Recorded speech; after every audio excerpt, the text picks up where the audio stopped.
E agora, projeto de locomotiva híbrida para Operação Norte da Rumo. Autor, Aguinaldo Lopes e coautores Vinícius dos Santos Sanches, Luiz Carlos Roman e Rodrigo Venditti, da parceria Rumo e Wabtec, é isso mesmo? Ok.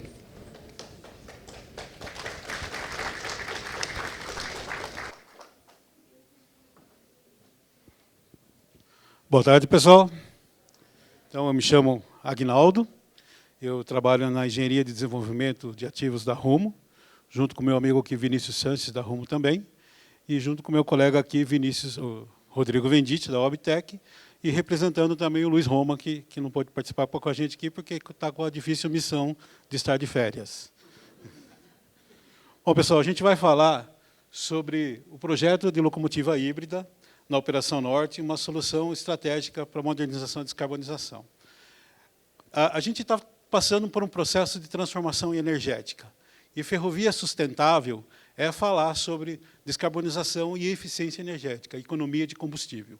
Entretanto, quando a gente pega esses dois segmentos ao mesmo tempo, um é contraditório ao outro. Não tem como a gente trabalhar nas duas coisas ao mesmo tempo. Se você quer trabalhar na linha forte e necessária da descarbonização, certamente você vai ter algum pênalti na eficiência energética.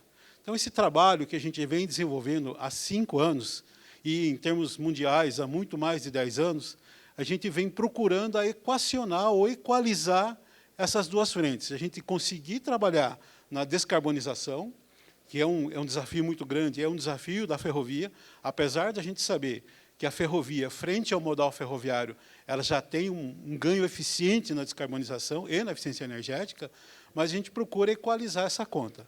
E como que a gente vai trabalhar nesse segmento, dentro desse trabalho todo que a gente já vem estudando há 5 anos?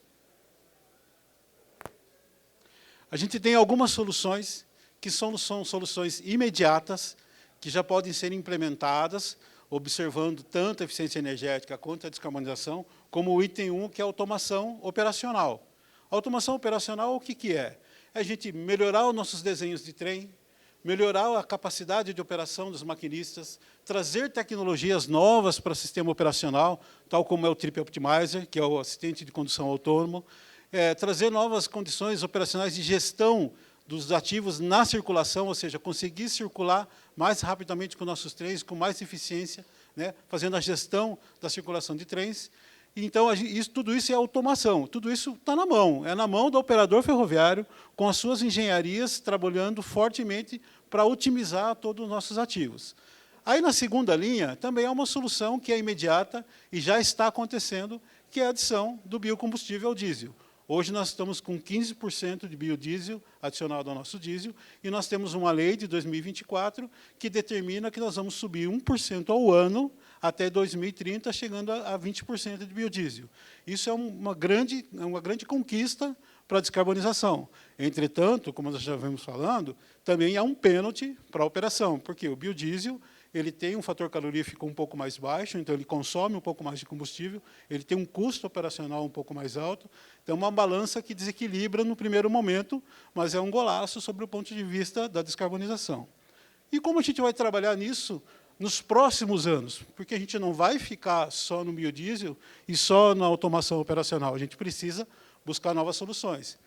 E se a gente não começar a estudar agora, ou começar a estudar há mais de 5 anos, como a gente começou a trabalhar ainda, a gente não vai chegar ali no próximo passo.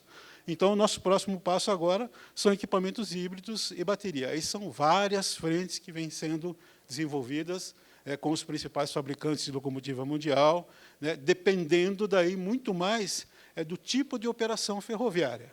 Eu costumo dizer que a solução energética e de descarbonização ela chega a ser para cada operador ferroviário, porque o perfil altimétrico da sua ferrovia, a maneira que você opera, o tamanho do teu trem, o giro operacional que vai determinar qual é a melhor solução energética para você. Então, ela vai ser customizada. Mas, para cada tecnologia desenvolvida, existe um custo. Então, existe um desenvolvimento macro, como são as locomotivas 100% a bateria, por exemplo, a gente já viu em várias publicações aí já rodando em teste, e o aproveitamento dessa tecnologia desenvolvida para esse modelo, pode ser daí tracionado ou fracionado para um modelo híbrido, para uma locomotiva onde a fonte de energia primária possa ser o combustível fóssil, lá o diesel, mas também ele possa ter uma energia alternativa, que é a bateria. E é por isso que a gente vem aqui para os equipamentos híbridos. E lá na frente, com um desafio muito maior, com uma relação de investimento muito maior, é a solução, obviamente, da eletrificação, que daí é zero carbono. Mas daí a gente tem outros desafios, que é além da demanda de energia, são licenças ambientais para a gente conseguir trazer a energia até o leito da via, e licenças ambientais para a gente poder fazer toda essa eletrificação e o custo de transformação, tanto da via, né, por conta da eletrificação, bem como da modificação dos ativos. Bom, seguindo em diante, e como é que a gente está aí dentro desse roadmap de transição energética, né?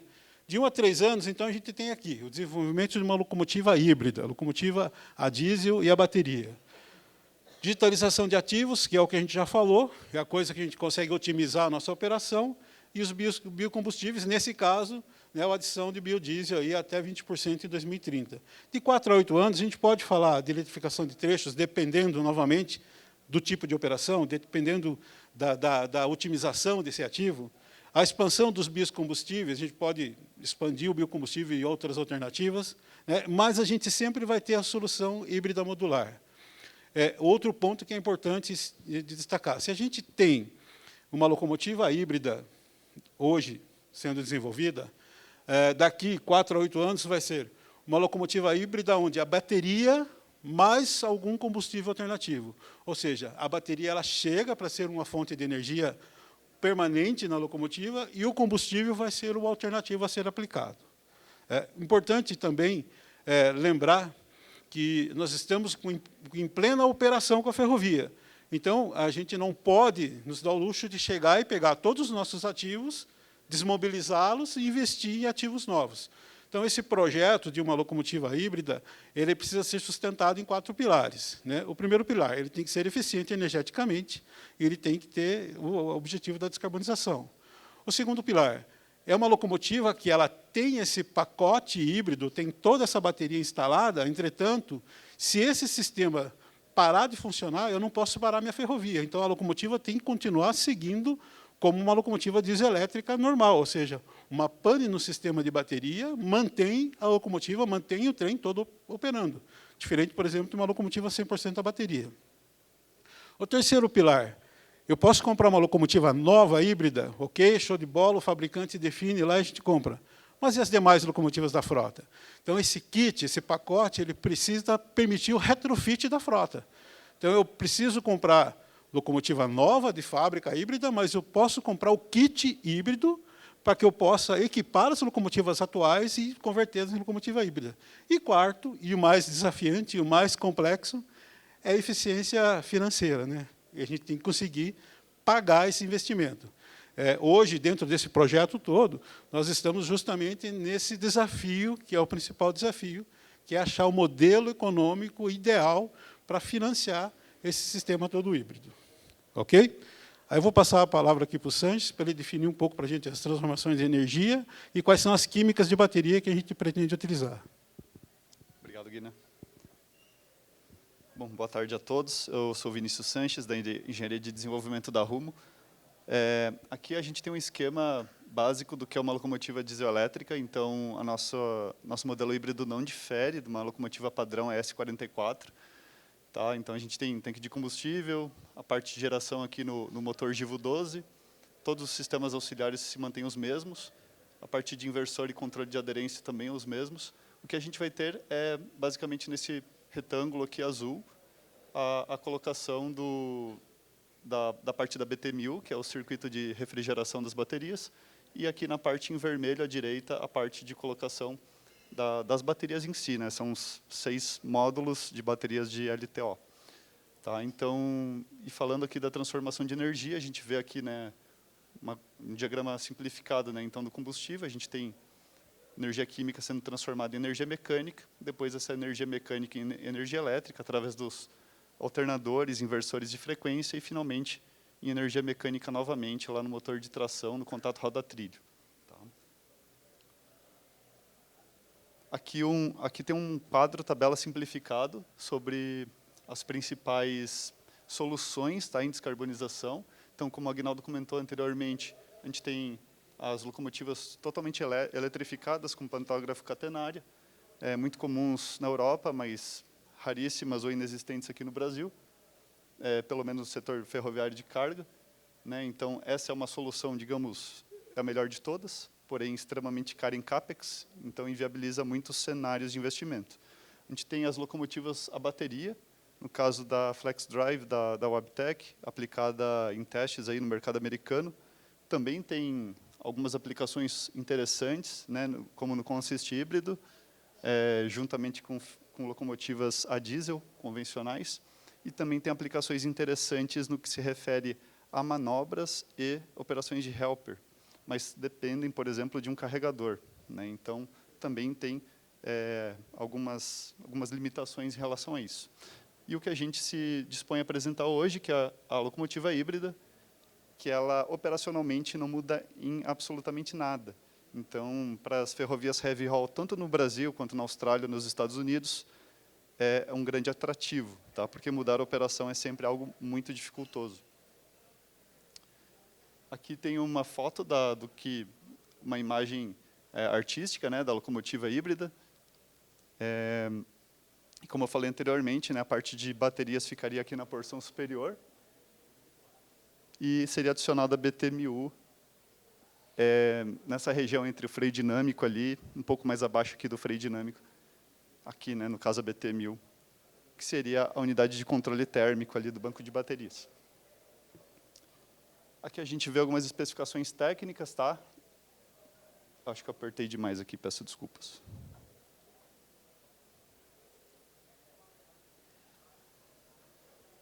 Aqui a gente vê algumas especificações técnicas, então ela mantém os 4.500 HPs da versão diesel e adiciona um pequeno boost de 500 HPs de potência no modo híbrido, chegando aos 5.000 HPs brutos, e as questões de esforço trator máximo e contínuo se mantêm as mesmas da sua contraparte diesel elétrica somente. E ao todo são 159 kWh instalados. Rapidamente aqui, então nesses 5 anos a gente verificou algumas tecnologias diferentes de baterias. A gente começou com a NMC, em 2 configurações distintas, 800 kWh e 1.100 kWh. E em algum momento a fabricante entendeu que a migração para a tecnologia LTO seria mais segura, principalmente no que se refere a possíveis eventos de incêndio, né? Então a LTO junto com a LFP usada em outros projetos híbridos é extremamente segura quanto a isso, e segurança é sempre um item prioritário colocado em primeiro lugar. A LTO também proporciona vários ciclos de carga e descarga. Então, foi visto através de simulações computacionais que o Vendit vai mostrar daqui a pouco, que a LTO formava a melhor opção possível, tá, para esse cenário híbrido. Vamos lá, Vendit. O tempo, desculpa pelo tempo. Pode passar aí. Bom, pessoal, então, só para vocês entenderem, esse aqui é um dado que a gente pega de campo mesmo da Rumo, e aí a parte interessante da operação ferroviária é que ela é uma operação totalmente previsível. Então, ou seja, você tem uma condução padrão de um ponto A a um ponto B, e aquela condução ela praticamente se repete ao longo do tempo, com alguns desvios, porém, e isso faz com que isso leva a você conseguir entender qual que é o perfil de atuação entre você necessitar de tração e você necessitar de freio dinâmico.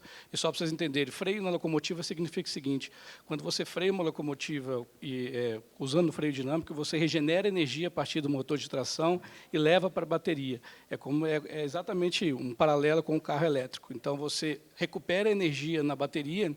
E aí o importante é ver que, no perfil da Rumo, você tem vários pontos em que o trem para, se acompanhar essa linha azul. Então, quando essa linha azul vai a zero, são paradas do trem. Essas paradas do trem propiciam esse carregamento da bateria. Não só as paradas de trem, não só a parada completa do trem, como desaceleração em função de você ter uma restrição de velocidade em certos trechos da ferrovia. E o perfil altimétrico também é muito importante, porque o que acontece a Rumo, na parte mais próxima de São Paulo, é um perfil, na Serra de Santos, é um perfil de muitos sobes e desces. E esse perfil de sobes e desces, ele é muito benéfico para a aplicação híbrida. Você vai ciclar muito a bateria, então você vai usar muito a bateria, e com isso você vai economizar bastante combustível. Pode passar, Sérgio.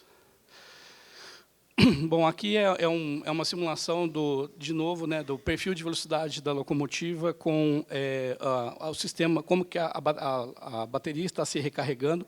Então, essa parte de baixo aqui mostra quantas vezes a bateria é recarregada e utilizada em tração ao longo dos 1.400 quilômetros que a Rumo tem para o trem carregado e mais 1.400 quilômetros que tem para o trem vazio.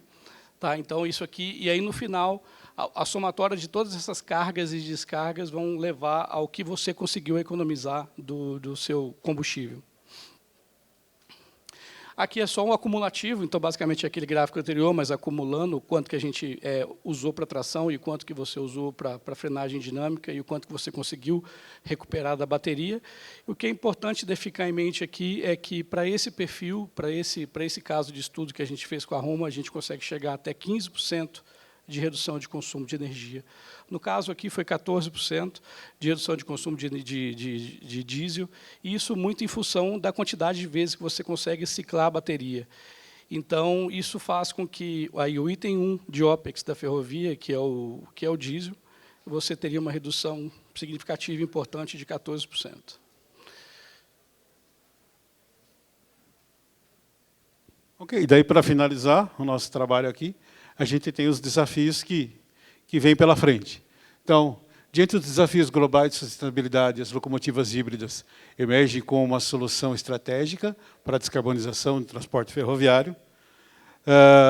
Elas têm capacidade de oferecer a redução significativa no consumo de combustível e nas emissões, em até 15%. Essas locomotivas apresentam uma alternativa de rápida aplicação e funcionamento como ponte tecnológica atual e futuro. Aí a gente fala que a gente está colocando bateria e o combustível do futuro vai ser, então, bateria mais um combustível alternativo, né? E, além dos benefícios ambientais, a adoção de locomotivas híbridas também estimula o desenvolvimento de tecnologia nacional, capacitando profissionais, e a gente está aí avançando na matriz energética. Acho que é isso que a gente tinha para apresentar para vocês. Quero agradecer pela atenção, pela compreensão, e qualquer dúvida, entre em contato com a gente aí. Ok, obrigado, senhores.